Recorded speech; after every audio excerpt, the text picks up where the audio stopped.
Chapter 20. Then David fled from Naioth in Ramah, and went and said to Jonathan, What have I done?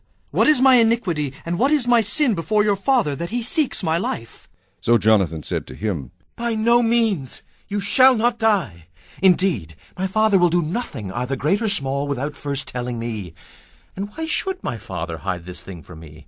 It is not so. Then David took an oath again, and said, Your father certainly knows that I have found favor in your eyes, and he has said, Do not let Jonathan know this, lest he be grieved. But truly, as the Lord lives, and as your soul lives, there is but a step between me and death.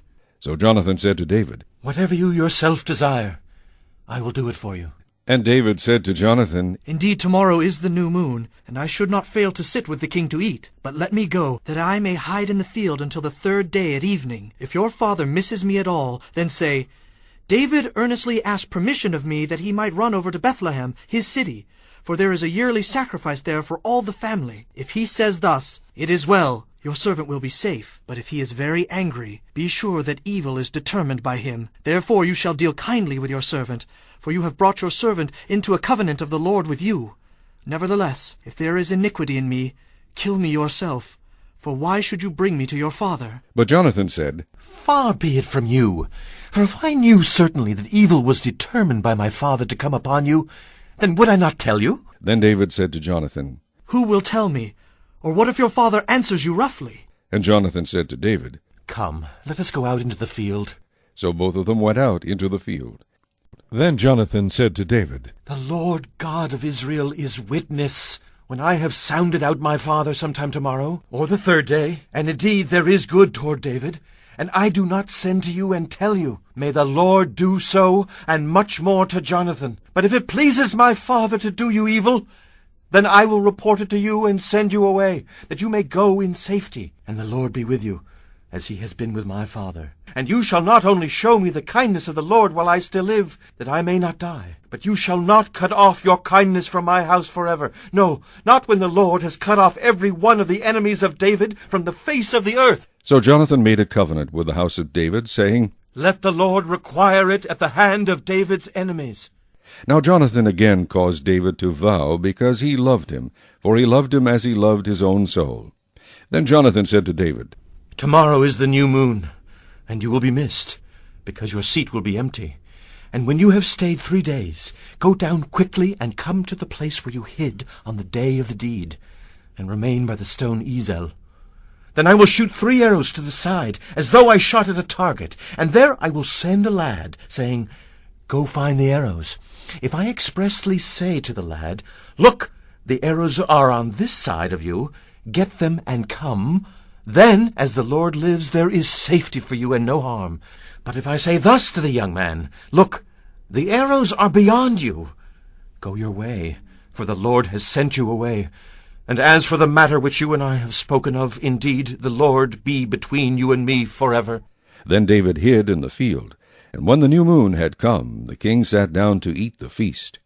Now the king sat on his seat, as at other times, on a seat by the wall. And Jonathan arose, and Abner sat by Saul's side, but David's place was empty.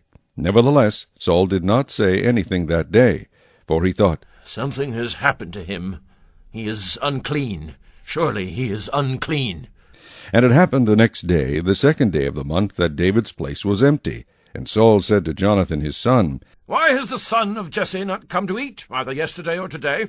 So Jonathan answered Saul, David earnestly asked permission of me to go to Bethlehem, and he said, Please let me go, for our family has a sacrifice in the city, and my brother has commanded me to be there. And now, if I have found favor in your eyes, please let me get away and see my brothers. Therefore he has not come to the king's table. Then Saul's anger was aroused against Jonathan, and he said to him, You son of a perverse, rebellious woman! Do I not know that you have chosen the son of Jesse to your own shame and to the shame of your mother's nakedness? For as long as the son of Jesse lives on the earth, you shall not be established, nor your kingdom. Now, therefore, send and bring him to me, for he shall surely die. And Jonathan answered Saul his father, and said to him, Why should he be killed? What has he done? Then Saul cast a spear at him to kill him, by which Jonathan knew that it was determined by his father to kill David.